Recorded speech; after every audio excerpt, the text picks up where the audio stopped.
নবীজির সাহাবী হযরত বেলাল রাদিয়াল্লাহু তাআলা আনহু ছিলেন উমাইয়ার গোলাম।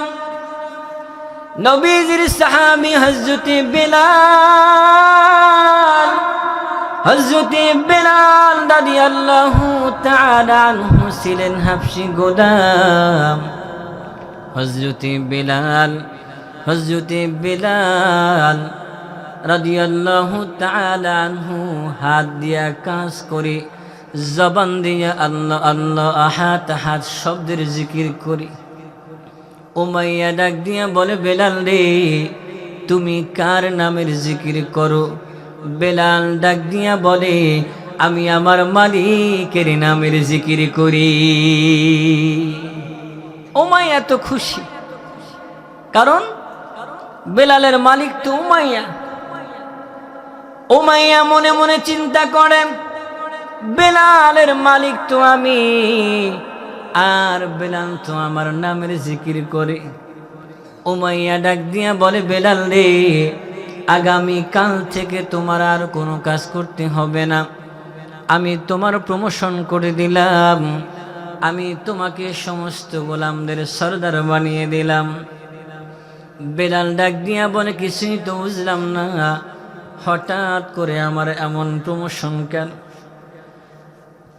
উমাইয়া ডাক দিয়া বলে, বেলাল রে, তুমি যে আমার নামের জিকির করো এই জন্য আমি তোমার প্রমোশন করে দিলাম।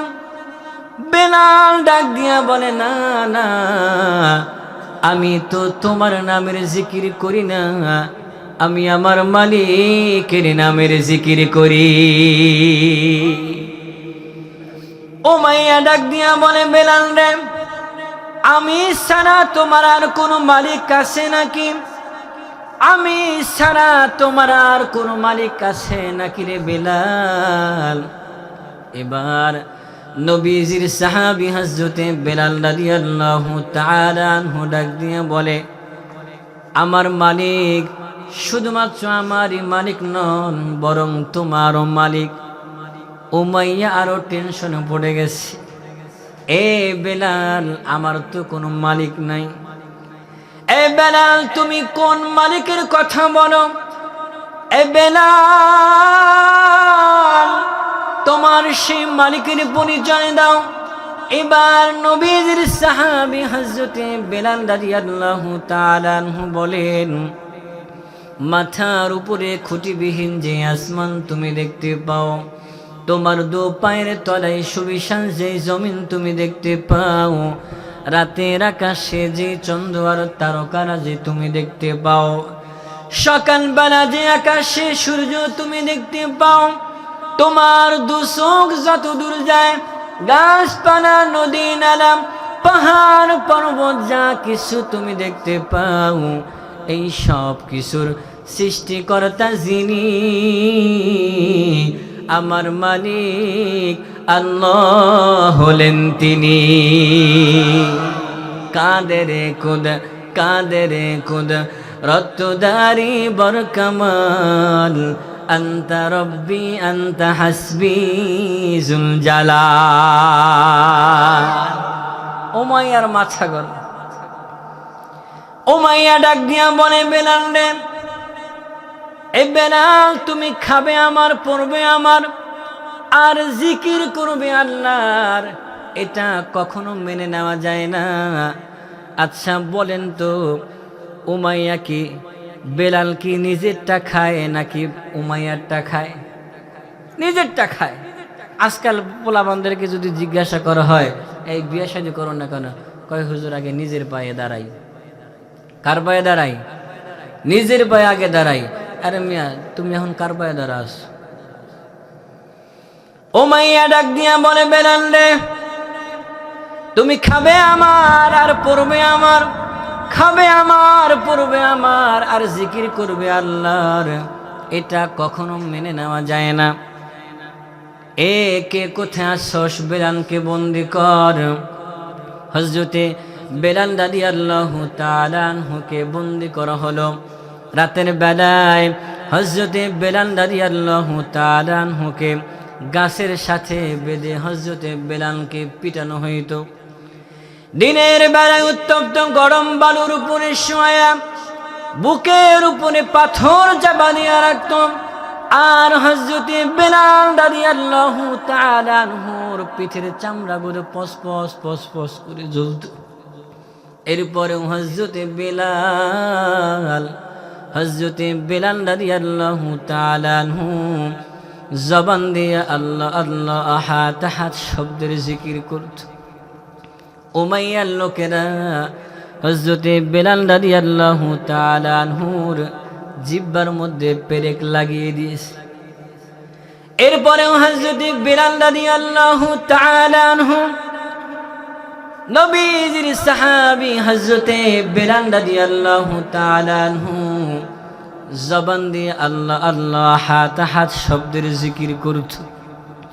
উমাইয়ার লোকেরা হযরতে বেলালকে ডাক দিয়ে বলে, বেলাল রে, এ বেলাল, তুই যদি কালেমা ছাড়িস তাহলে আমরা তোকে মুক্ত করে দেব।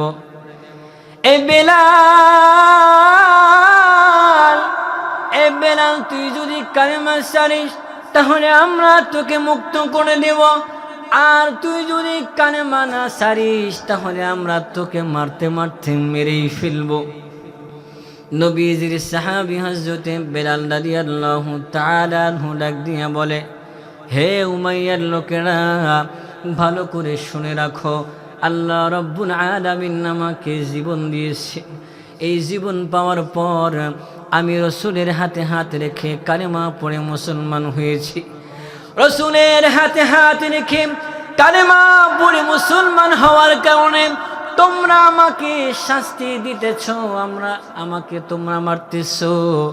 মারতে মারতে তোমরা যদি আমাকে মেরেও ফেলো, এরপরেও যদি আল্লাহ রব্বুল আলামিন আমাকে আর একটা জীবন দান করেন, ওই জীবনেও আমি রসুলের হাতে হাত রেখে কালেমা পড়ে মুসলমান হয়ে যাব। আর রসুলের হাতে হাত রেখে কালেমা পড়ে মুসলমান হয়ে যাওয়ার কারণে তোমরা যদি আবার আমাকে মারতে মারতে মেরেও ফেলো, এরপরে আল্লাহ রব্বুল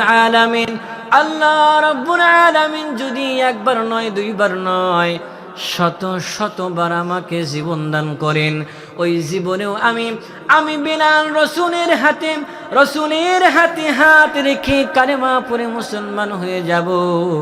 আমি বেলাল জীবন দেব, কিন্তু রসুলের কালেমা দেব না। আমাকে শহীদ করে সেই মিছিলে শামিল করে নিও, আমাকে শহীদ করে সেই মিছিলে শামিল করে নিও। যেই মিছিলের নেতা আমির হামজা, যেই মিছিলের নেতা আমির হামজা, খুবাইব খাব্বাব, আল্লাহর ছিল যারা অতি প্রিয়, শামিল করে নিও। আমাকে শহীদ করে সেই মিছিলে শামিল করে নিও। জোরে জোরে বলি না মারহাবা। আল্লাহ রব্বুল আলামিন আমাদেরকে বেলালের মতো ঈমান দান করেন, সবাই বলি আমিন।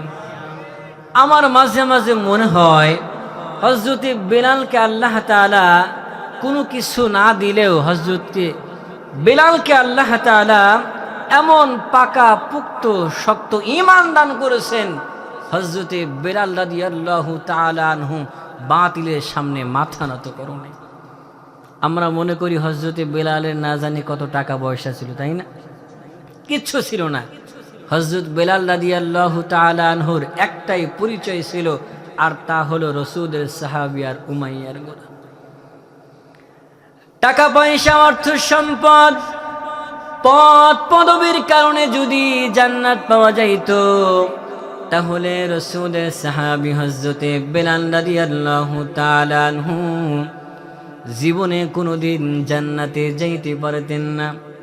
কারণ হযরতে বেলাল রাদিয়াল্লাহু তাআলা আনহুর টাকা নাই, পয়সা নাই, অর্থ সম্পদ কোনো কিছুই নাই। হযরতে বেলাল রাদিয়াল্লাহু তাআলা আনহুর একটাই পরিচয় ছিল, আর তা হলো রাসূলের সাহাবী আর উমাইয়ার গোলাম। কথা বলেন ঠিক কিনা? বিশ্বনবী সাল্লাল্লাহু আলাইহি ওয়াসাল্লাম মিরাজে গেছেন, জান্নাত জাহান্নাম পরিদর্শন করলেন। জান্নাতের মধ্যে চলতেছেন, মনে হচ্ছে কে যেন সামনে দিয়ে চলে, পায়ের হাঁটার আওয়াজ পাওয়া যায়। নবীজি সাল্লাল্লাহু আলাইহি ওয়াসাল্লাম ফেরেশতা জিবরাইলকে ডাক দিয়া বললেন, ও ভাই জিবরাইল, আমরা চলতেছি, মনে হচ্ছে কে যেন আমাদের সামনে দিয়ে চলে, পায়ের হাঁটার আওয়াজ পাওয়া যায়। ফেরেশতা জিবরাইল ডাক দিয়া বললেন, পয়গম্বর, এই পায়ের হাঁটার আওয়াজ আর কারো নয়, আপনার সাহাবী হযরতে বেলালের পায়ের আওয়াজ। বিশ্বনবী মুহাম্মদুর রাসূলুল্লাহ সাল্লাল্লাহু আলাইহি ওয়াসাল্লাম মিরাজ থেকে চলে আসলেন। সাহাবী হযরতে বেলালকে ডাক দিয়া বললেন, বেলাল রে, কি এমন আমল করো? ও বেলাল, তুমি চলো জমিনে, কিন্তু তোমার পায়ের হাঁটার আওয়াজ হয় আসমানে। এ বেলাল, তুমি চলো দুনিয়ার জমিনে, কিন্তু তোমার পায়ের হাঁটার আওয়াজ হয় আল্লাহ তাআলার জান্নাতে। এ বেলাল, তুমি কি এমন আমল করো? এবার নবীজির সাহাবী হযরতে বেলাল রাদিয়াল্লাহু তাআলা আনহু দু চোখের পানি ছেড়ে দিলেন। নবীজিকে ডাক দিয়া বললেন, নগো পয়গম্বর, আমি বেলালের তেমন কোনো আমল নাই, আমি বেলাল তেমন কোনো আমল করতে পারি না। ওগো পয়গম্বর, তবে একটা আমল আমি করি। আমি বেলাল যখনই ওযু করি, ওযু করার সঙ্গে সঙ্গে তাহিয়াতুল ওযু নামক 2 রাকাত নামাজ আমি আদায় করি। চেহারা সুন্দর হওয়ার কারণে যদি নবীজির সাহাবী হওয়া যাইতো, তাহলে রাসূলের সাহাবী হযরতে বেলাল রাদিয়াল্লাহু তাআলা আনহু কোনদিন রাসূলের সাহাবী হওয়ার যোগ্যতা অর্জন করতে পারতেন না। কথা বলেন ঠিক কিনা? আমরা জানি, অনেকে হয়তো এটাও মনে করি হযরতে বেলালের চেহারা না জানি কত সুন্দর ছিল। না না, হযরতে বেলাল রাদিয়াল্লাহু তাআলা আনহুর চেহারা তেমন সুন্দর ছিল না। হযরতে বেলাল রাদিয়াল্লাহু তাআলা আনহু কালো ছিলেন। মানুষ যতই কালো হোক না কেন, তার হাতের তালু কিন্তু সাদা থাকে। কিন্তু হযরতে বেলাল রাদিয়াল্লাহু তাআলা আনহু এমন কালো ছিলেন, হযরতে বেলাল রাদিয়াল্লাহু তাআলা আনহুর হাতের তালুটা পর্যন্ত কালো ছিল। আমার আপনার ঠোঁট দেখেন কত সুন্দর মিলিত, কিন্তু নবীজির সাহাবী হযরতে বেলাল রাদিয়াল্লাহু তাআলা আনহুর নিচের ঠোঁটটা আর একটু নিচের দিকে ঝুলন্ত অবস্থায় ছিল। দেখতে তেমন ভালো দেখা যাইতো না।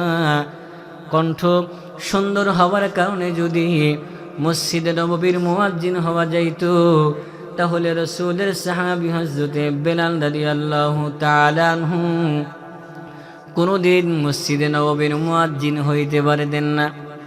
আমরা মনে করি হযরতে বেলালের কণ্ঠ না জানি কত ভালো ছিল। হযরতে বেলাল রাদিয়াল্লাহু তাআলা আনহু জবান দিয়া আল্লাহ আল্লাহ, জবান দিয়া আল্লাহ আল্লাহ হাত শব্দের জিকির করার কারণে উমাইয়ার লোকেরা হযরতে বেলাল রাদিয়াল্লাহু তাআলা আনহুর জিহ্বার মধ্যে পেরেক লাগিয়ে দিয়েছে। এই জন্য হযরতে বেলাল রাদিয়াল্লাহু তাআলা আনহু আজানের শব্দগুলো সুন্দর করে উচ্চারণ করতে পারতেন না। বেলালের কণ্ঠ তেমন ভালো ছিল না। হযরতে বেলাল রাদিয়াল্লাহু তাআলা আনহু আজান দিতেন, হযরত বিলালের আযানের শব্দগুলো সুন্দর করে উচ্চারণ হতো না। সাহাবায়ে কেরাম একবার নবীজিকে ডাক দিয়া বললেন, নগো পয়গম্বর, আপনার সাহাবী হযরত বিলাল এমন ভাবে আযান দেয়, আযানের শব্দগুলো সুন্দর করে উচ্চারণ হয় না। ওগো পয়গম্বর, আপনার সাহাবী হযরত বিলাল আযান দেয়, বিলালের কণ্ঠ তেমন ভালো না। ওগো পয়গম্বর, বিলালের পরিবর্তে বিলালের জায়গায় এমন একজন সাহাবীকে মুয়াজ্জিনের দায়িত্ব দেওয়া হোক, যার কণ্ঠ অনেক ভালো হবে এবং আযানের শব্দগুলো সুন্দর করে উচ্চারণ করতে পারবে। বিশ্বনবী সাল্লাল্লাহু আলাইহি ওয়াসাল্লাম পরামর্শ বসে গেলেন, মাশওয়ারা করলেন। মাশওয়ারা অনুযায়ী এমন একজন সাহাবীকে মুয়াজ্জিনের দায়িত্ব দিলেন, যে সাহাবীর কণ্ঠ অনেক ভালো, আযানের শব্দগুলো সুন্দর করে উচ্চারণ করতে পারে। ও দুনিয়ার মুসলমান ইমানদার, আমাদের দুনিয়ার জমিনে অনেক মানুষের কণ্ঠ অনেক ভালো, কণ্ঠের কারণে এমন একটা তাক লাগিয়ে দেয়, মানুষ তাকে পছন্দ করে। এমন কণ্ঠের অধিকারীর মানুষের মুখ থেকে কোরআনে কারিম তেলাওয়াত শুনতে অনেক ভালো লাগে। কথা বলেন ঠিক কিনা?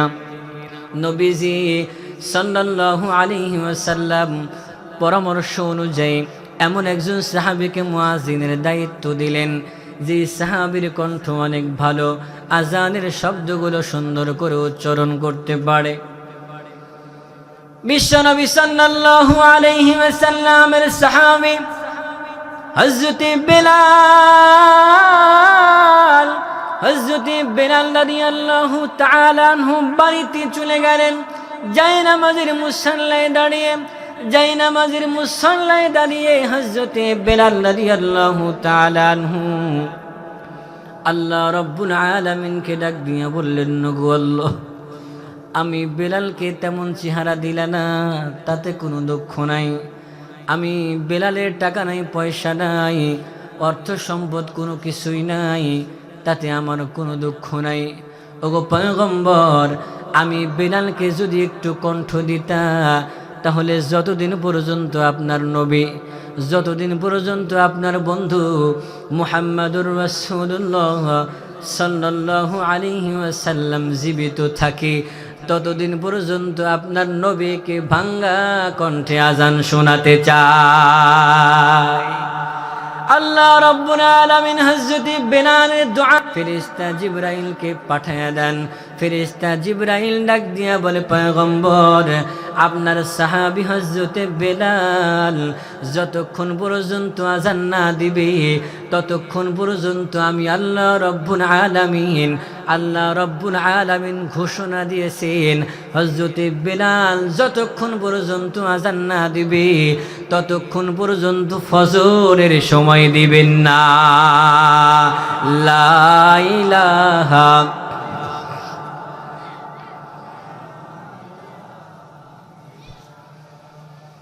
লা ইলাহা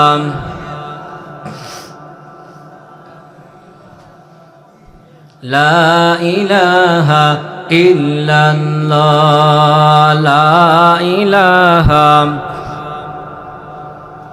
আসিয়া করে প্রেমের খেলা, এই ফিরাউন দেয় তার কতই জ্বালা।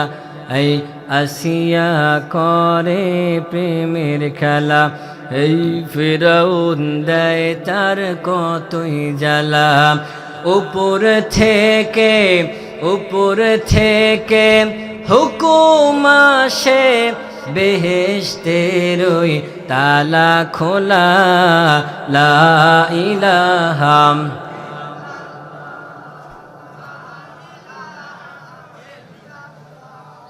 লা ইলাহা ইল্লাল্লাহ মুহাম্মাদুর রাসূলুল্লাহ। সকলে পড়ি সাল্লাল্লাহু আলাইহি ওয়াসাল্লাম। আল্লাহ তাআলা আমাকে আপনাকে দুনিয়াতে প্রেরণ করেছেন আখিরাতের বাজার করার জন্য। কিসের জন্য? আখিরাতের বাজার করার জন্য। আল্লাহ তাআলা কোরআনে হাকিমের মধ্যে বলেন, ওয়াকাদা রাব্বুকা আল্লা তা'বুদু ইল্লা ইয়্যা। হে দুনিয়ার মুসলমান ইমানদার, আসমান থেকে আমি রবের চূড়ান্ত ফয়সালা দুইটা বিষয়। কয়টা বিষয়ের? দুইটা বিষয়ের। এক নাম্বার বিষয় হলো আল্লাহ তা'বুদু ইল্লা ইয়্যা। হে দুনিয়ার মুসলমান ইমানদার, আসমান থেকে আমি রবের চূড়ান্ত ফয়সালা দুইটা বিষয়ের। এক নাম্বার বিষয় হলো আল্লাহ তা'বুদু ইল্লা ইয়্যা। আল্লাহ তাআলা বলেন, তোমরা ইবাদত করবা আমি আল্লাহর। একটু জোরে সরে বলা যাবে কি আমরা ইবাদত করব কার? গোলামি করব কার? আল্লাহ ছাড়া অন্য কারো ইবাদত করা যাবে কি? আল্লাহ ছাড়া অন্য কারো গোলামি করা যাবে কি? আল্লাহ ছাড়া অন্য কাউকে সিজদা দেওয়া যাবে কি? আল্লাহ ছাড়া অন্য কাউকে সিজদা দেওয়া হলো মারাত্মক ধরনের শিরিকের গুনাহ। এটা আমরা অনেকে জানি না, বুঝি না। আজকাল মানুষ দেখবেন যে মানুষ মাজারে গেলে, বিভিন্ন জায়গায় গেলে নারী পুরুষ অবাধে সিজদা দেয়, কোনো রকমের তোয়াক্কা করে না। আবার দেখবেন মাজারে লেখাও আছে এখানে সিজদা দিবেন না, সিজদা যদি দিতেই হয় তাহলে একমাত্র আল্লাহ তাআলাকে দিতে হবে। কিন্তু এরপরেও মানুষ সিজদা দেয়। আবার দেখা যায় যে সিজদা তো দেয়, মসজিদেও দেয়, মাজারেও দেয়, আবার মানুষকেও সিজদা দেয়। অনেক মানুষ আবার সিজদা নেয়ও। যেগুলো সিজদা দেয় তারাও ভণ্ড, আর যারা সিজদা নেয় তারাও ভণ্ড। কথা বলেন ঠিক কিনা? পীরগিরি আর মাজার পূজা চলছে দেশটা জুড়িয়া, শিরিকি আর ভণ্ডামিতে দেশটা গেছে ভরিয়া। ঠিক কিনা? পীরগিরি আর মাজার পূজা চলছে দেশটা জুড়িয়া, শিরিকি আর ভণ্ডামিতে দেশটা গেছে ভরিয়া। গাজার কলকি টান মারিয়া, গাজার কলকি টান মারিয়া দেখায় খাজার শান। ওরা শিক্ষিত শয়তান, ওরা শিক্ষিত শয়তান। আছে না নাই? এই জন্য আল্লাহ ছাড়া অন্য কাউকে সিজদা দেওয়া যাবে না। শুধুমাত্র কেবলমাত্র আল্লাহ তাআলা ছাড়া অন্য কাউকে সিজদা দেওয়াই কি শিরিকের গুনাহ? না, আমাদের কথায় কথায়, চলতে ফিরতে, উঠতে বসতে শিরিকের গুনাহ হয়। এটা আমরা অনেকে জানি না, বুঝি না। একজন মানুষ, ফর এক্সাম্পল যদি বলি, একজন মানুষ মরণ ব্যাধি, ক্যান্সারে আক্রান্ত, অনেক জায়গায় গেছে, অনেক ডাক্তার দেখাইছে, অনেক হেকিমে দেখাইছে, অনেক কবিরাজ দেখাইছে, কিন্তু কোনো কাজ হয় নাই। এখন সাধারণ পাশের গ্রামে সাধারণ একজন ডাক্তার তার কাছে গেছে। এখন তার কাছে যাওয়ার পরে একটু ওষুধ খাইছে, ভালো হয়ে গেছে। এখন আমরা কি বলি? বলি যে অমুক ডাক্তারটা যদি না থাকতো তাহলে আমার মরণ ছাড়া কোনো উপায় ছিল না। এটা শিরিক। আপনি লঞ্চে চড়ছেন, স্টিমারে চড়েছেন, বাসে চড়েছেন, হঠাৎ করে বাস ব্রেক ফেল করেছে। এমতো অবস্থায় বাসের যেই ড্রাইভার, লঞ্চের যে ড্রাইভার, সে কলা কৌশলে সবাইকে বাঁচিয়ে দিয়েছে। এখন বাঁচার পরে সবাই বলে যে অমুক ড্রাইভারটা যদি ভালো না হইতো তাহলে আজকে আমাদের মরণ ছাড়া কোনো উপায় ছিল না। কথা বলেন ঠিক কিনা? এটা শিরিক। আল্লাহ তাআলা বলেন, ফাইদা রাকিবু ফিল ফুলকি দাউল্লাহ। আল্লাহ রাব্বুল আলামিন বলেন, ফাইদা রাকিবু ফিল ফুলকি দাউল্লাহ মুখলিসিনা লাহুদ্দিন।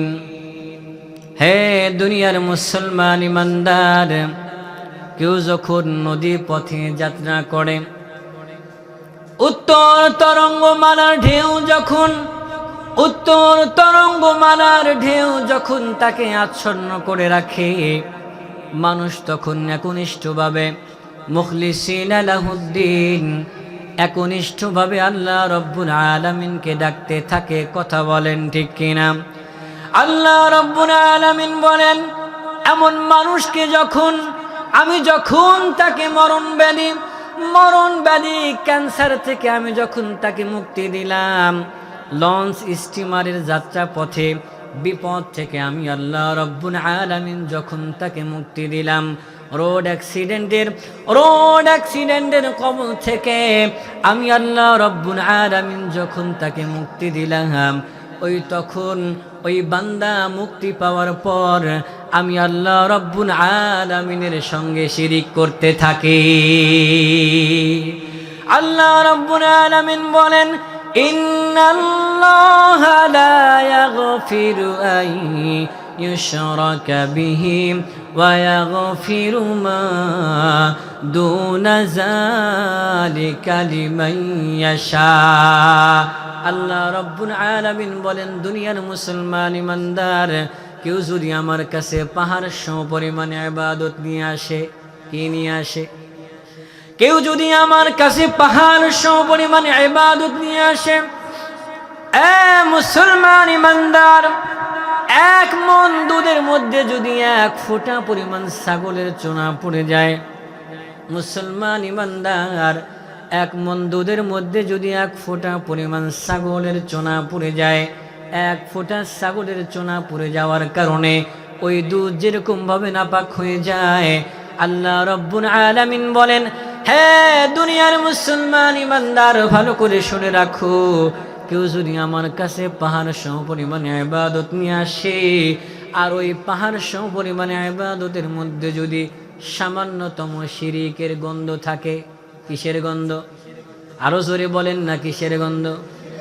পাহাড় সম পরিমাণে ইবাদতের মধ্যে শুধুমাত্র কেবলমাত্র শিরিকের গন্ধ যদি থাকে, আল্লাহ রব্বুল আলামিন বলেন সব গুনাহ ক্ষমা করলেও করতে পারি, কিন্তু কেউ যদি শিরিকের গুনাহ লয় আমি আল্লাহ তাআলার কাছে আসে, আমি আল্লাহ রব্বুল আলামিন কখনো ক্ষমা করব না। এই জন্য শিরিকওয়ালা ইবাদত আল্লাহ তাআলার কাছে কখনো কবুল হবে না। তাহলে আমরা ইবাদত করব কিভাবে? এখন বলবেন, হুজুর ইবাদতের সংজ্ঞা কি? দেখেন, আল্লাহ তাআলা কোরআনে হাকিমের মধ্যে যেই কাজগুলো করতে বলেছেন ওই কাজগুলো করা, আর যেই কাজগুলো করা থেকে নিষেধ করেছেন ওই কাজগুলো করা না করা নামই হলো কি? ইবাদত। আল্লাহ তাআলা কোরআনে হাকিমের মধ্যে বলেন, আকিমুস সালাম, তোমরা নামাজ কায়েম করো। এখন কেউ যদি নামাজ কায়েম করে, এই নামাজ কায়েম করা তার জন্য ইবাদত হবে। আল্লাহ তাআলা কোরআনে হাকিমের মধ্যে বলেন, আতুজ যাকাত, তোমরা যাকাত আদায় করো। এখন কেউ যদি সাহেবে নিসাব হওয়ার পর কেউ যদি যাকাত আদায় করে, এই যাকাত আদায় করা তার জন্য ইবাদত হবে। আল্লাহ তাআলা কোরআনে হাকিমের মধ্যে বলেন, তা'মুরুনা বিল মা'রুফি ওয়া তানহাউনা আনিল মুনকার। আল্লাহ তাআলা বলেন, তোমরা সৎ কাজের আদেশ করো, অসৎ কাজ থেকে মানুষদেরকে নিষেধ করো। এখন মুয়াজ্জিন আযান দেয়, হাইয়া আলাস সালাহ, হাইয়া আলাল ফালাহ, নামাজের দিকে আসো, কল্যাণের দিকে আসো। মুসলমান ইমানদার ব্যক্তি দাঁড়িয়ে গেল, ঘরের মধ্যে বিবি আছে, বিবিকে নামাজের কথা বলে, ঘরের মধ্যে মা আছে, মাকে নামাজের কথা বলে, ঘরের মধ্যে বোন আছে, বোনকে নামাজের কথা বলে, ঘরের মধ্যে সন্তান আছে, সবাইকে নামাজের কথা বলে, পাড়া প্রতিবেশী আত্মীয় স্বজন যারা আছে সবাইকে নামাজের কথা বলে। নবীজি সাল্লাল্লাহু আলাইহি ওয়াসাল্লাম বলেন, ওয়া মান আহসানু ক্বাওলাম মিম্মান দাআ ইলাল্লাহ ওই ব্যক্তির কথা চাইতে আর কার কথা দামি হতে পারে? মিম্মান দাআ ইলাল্লাহ, যে ব্যক্তি আল্লাহ তাআলার দিকে মানুষদেরকে আহ্বান করে। সমাজের মধ্যে অনেক মানুষ এমন আছে যারা নামাজ পড়ে, কিন্তু ঘরের মধ্যে বিবি নামাজ পড়লো কিনা খবর রাখে না, ঘরের মধ্যে সন্তান নামাজ পড়লো কিনা কোনো খবর রাখে না, ঘরের মধ্যে বাবা আছে, ভাই আছে, এরা নামাজ পড়লো কিনা কোনো রকমের খবর রাখে না। একটু ডিসিপ্লিন একটু উল্টাপাল্টা হয়ে গেল না? আমরা একটু আপনাদের কথা বললে, এই শুরু থেকে যে কথা শুরু হয়েছে, এটার কারণে আমাদের আলোচনা মানে নষ্ট হয়।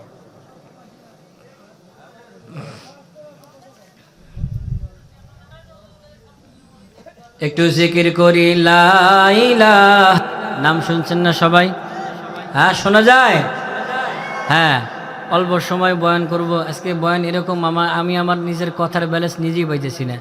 এদিকে দানের আলোচনা, ওদিকে শ্রোতাদের আলোচনা, মানে একটা কথা বলতে যায় কেমন যেন উল্টাপাল্টা আসতেছে না।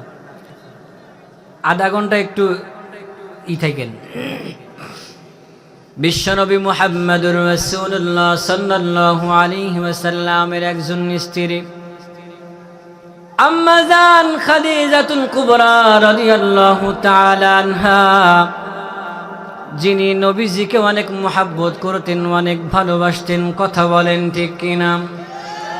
এখানেই ক্ষান্ত নয়, নবীজি সাল্লাল্লাহু আলাইহি ওয়াসাল্লামকে এমন মুহাব্বত করতেন, এমন ভালোবাসতেন যে বিশ্ব নবী সাল্লাল্লাহু আলাইহি ওয়াসাল্লাম যখন গারে হিরাতে অবস্থান করতেন, এই আম্মা জান খাদিজাতুল কুবরা রাদিয়াল্লাহু তাআলা আনহা, যিনি পাহাড়িয়া জঙ্গল পেরিয়ে নবীজির জন্য খাবার নিয়ে যাইতেন, আম্মা জান খাদিজাতুল কুবরা রাদিয়াল্লাহু তাআলা আনহা নবীজিকে কেমন মুহাব্বত করতেন, কেমন ভালোবাসতেন।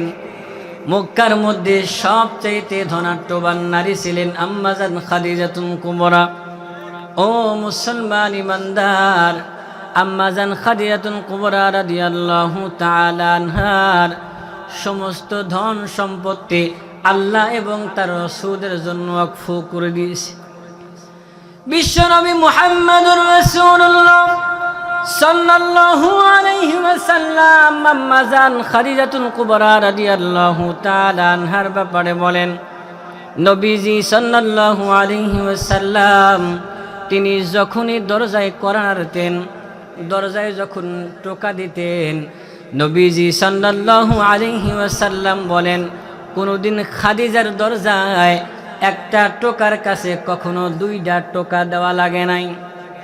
নবীজি সাল্লাল্লাহু আলাইহি ওয়াসাল্লাম আম্মা জান খাদিজাতুল কুবরাকে ডাক দিয়া বললেন, খাদিজা রে, কোনোদিন আপনার দরজায় একটা টোকার কাছে দুইটা টোকা দেওয়া লাগে নাই, কারণটা কি? এবার খাদিজাতুল কুবরা ডাক দিয়া বলে, পয়গম্বর, আপনি দুনিয়াতে আসার আগে আপনি আপনার বাবাকে হারাইছে, আপনি দুনিয়াতে আসার পর সবে মাত্র কেবলমাত্র আপনারা যখন 2, 4, 6 বছর হয়েছে, এমত অবস্থায় আপনি আপনার মাকে হারাইছেন। ও পয়গম্বর, আপনি যখন দিনের কাজ করার জন্য আপনি যখন ঘরের বাহিরে চলে যান, আমি খাদিজা না ঘুমায়া আমার পিঠটা দরজার সাথে লাগায়া দিই, আমি অপেক্ষা করি কখন আমার নবীজি আমার ঘরের মধ্যে আগমন করবে। বিশ্বনবী মুহাম্মদুর রাসূলুল্লাহ সাল্লাল্লাহু আলাইহি ওয়াসাল্লামকে আম্মা জান খাদিজাতুল কুবরা ডাক দিয়া বললেন, ওগো পয়গম্বর, আমার যখন মরণ হয়ে যাবে, ওগো পয়গম্বর, আমার যখন মরণ হয়ে যাবে, দুনিয়াতে আপনার সাথে আছি এই জন্য ভালো লাগতেছে। ওগো পয়গম্বর, আমার যখন মরণ হয়ে যাবে, আমি যখন কবরে চলে যাব, ওই কবরের মধ্যে আমি একা একা কেমনে থাকবো? ওগো পয়গম্বর, আপনি ওগো পয়গম্বর, ওই কবরের মধ্যে আমি একা একা কেমনে থাকবো?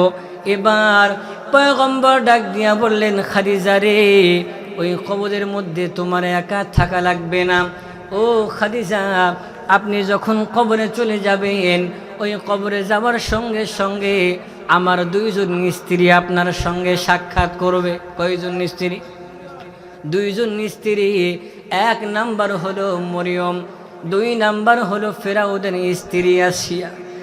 আম্মা জান খাদিজাতুল কুবরা নবীজিকে ডাক দিয়া বললেন, গো পয়গম্বর, আপনি না বলেছেন আমি ছাড়া আপনার কোনো স্ত্রী নাই?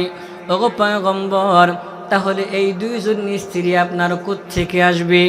এবার নবীজি ডাক দিয়া বললেন, খাদিজা রে, এই যে আসিয়া সে ফেরাউনের স্ত্রী ছিল, দুনিয়াতে স্বামীর কোনো স্বাদ মজা সে পায় নাই।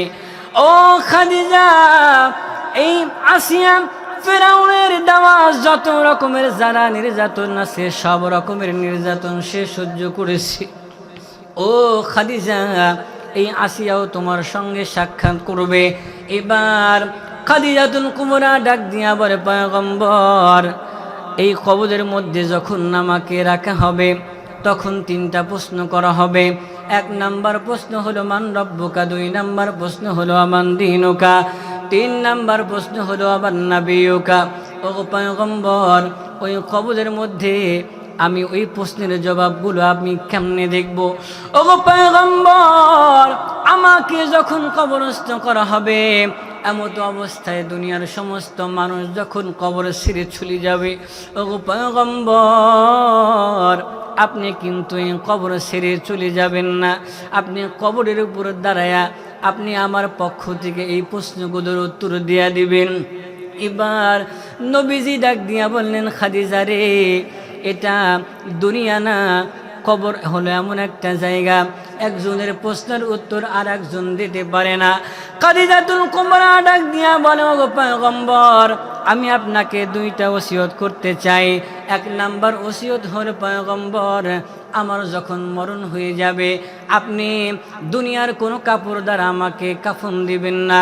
ওগো পয়গম্বর, আপনার জুব্বা মোবারক দিয়া, আপনার জুব্বা দিয়ে আমার আপনি কাফন হিসাবে আপনি দিয়ে দিবেন। দুই নাম্বার ওসিয়ত হলো, ওগো পয়গম্বর, আমাকে যখন কবরস্থ করবেন আপনি নিজ হাতে কিন্তু আমাকে কবরের মধ্যে নামাবেন। বিশ্বনবী মুহাম্মদুর রাসূলুল্লাহ সাল্লাল্লাহু আলাইহি ওয়াসাল্লাম খাদিজা রাদিয়াল্লাহু তাআলা আনহার ওসিয়ত অনুযায়ী নিজের গায়ের জুব্বা মোবারক কাফন হিসাবে দিয়ে দিলেন, নিজে জানাজা সম্পন্ন করলেন এবং নিজ হাতে আম্মা জান খাদিজাতুল কুবরা রাদিয়াল্লাহু তাআলা আনহাকে কবরের মধ্যে নামাইলেন।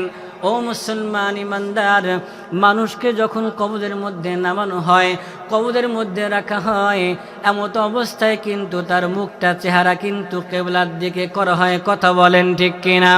বিশ্বনবী মুহাম্মদুর রাসূলুল্লাহ সাল্লাল্লাহু আলাইহি ওয়াসাল্লাম আম্মা জান খাদিজাতুল কুবরা রাদিয়াল্লাহু তাআলা আনহাকে নিজ হাতে কবরের মধ্যে রাখলেন। ও দুনিয়ার মুসলমান ইমানদার, নিজে যখন আম্মা জান খাদিজাতুল কুবরা রাদিয়াল্লাহু তাআলা আনহার চেহারাটা কিবলামুখী করে দেয়, হঠাৎ করে এমত অবস্থায় একটা অলৌকিক ঘটে যায়। নবীজি সাল্লাল্লাহু আলাইহি ওয়াসাল্লাম যখনই তার চেহারাটা কিবলামুখী করে দেয়, সঙ্গে সঙ্গে চেহারাটা আসমানের দিকে ঘুরে যায়। নবীজি সাল্লাল্লাহু আলাইহি ওয়াসাল্লাম আবার চেহারাটা কিবলামুখী করে দেয়, আবার সঙ্গে সঙ্গে আসমানের দিকে ঘুরে যায়। নবীজি সাল্লাল্লাহু আলাইহি ওয়াসাল্লাম দুহাত আসমানের দিকে উত্তোলন করে আল্লাহ রাব্বুল আলামিনকে ডাক দিয়া বললেন, গো আল্লাহ, আপনি কি আমার খাদিজার উপরে সন্তুষ্ট না? আপনি কি আমার খাদিজার উপরে নারাজ হয়ে রয়েছেন? ওগো আল্লাহ, আমার খাদিজা কি এমন অপরাধ করেছে? নবীজি সাল্লাল্লাহু আলাইহি ওয়াসাল্লাম খাদিজা রাদিয়াল্লাহু তাআলা আনহার জন্য দুহাত উঁচু করে আল্লাহ রাব্বুল আলামিনের কাছে দোয়া করলেন। সঙ্গে সঙ্গে আল্লাহ রাব্বুল আলামিন ফেরেশতা জিবরাইলকে প্রেরণ করলেন। ফেরেশতা জিবরাইল ডাক দিয়া বলে, ওগো পয়গম্বর, আপনার স্ত্রী খাদিজাতুল কুবরা রাদিয়াল্লাহু তাআলা আনহার উপরে আল্লাহ রাব্বুল আলামিন কখনো নারাজ না। খাদিজা এমন একজন নারী পৃথিবীর ইতিহাসে ইসলামের মধ্যে সর্বপ্রথম নারী খাদিজা এমন একজন নারী যিনি তার সমস্ত ধন সম্পদ আল্লাহ এবং তার রাসূলের জন্য কোরবান করে দিয়েছেন। ওগো পয়গম্বর, আল্লাহ রাব্বুল আলামিন আম্মাজান খাদিজাতুল কুবরা রাদিয়াল্লাহু তাআলা আনহার উপরে এমন একটা সন্তুষ্ট হয়েছেন, আল্লাহ রাব্বুল আলামিন আসমান থেকে ঘোষণা দিয়েছেন খাদিজার চেহারাটা কিবলামুখী থাকবে না, বরং সরাসরি আল্লাহর দিকে থাকবে।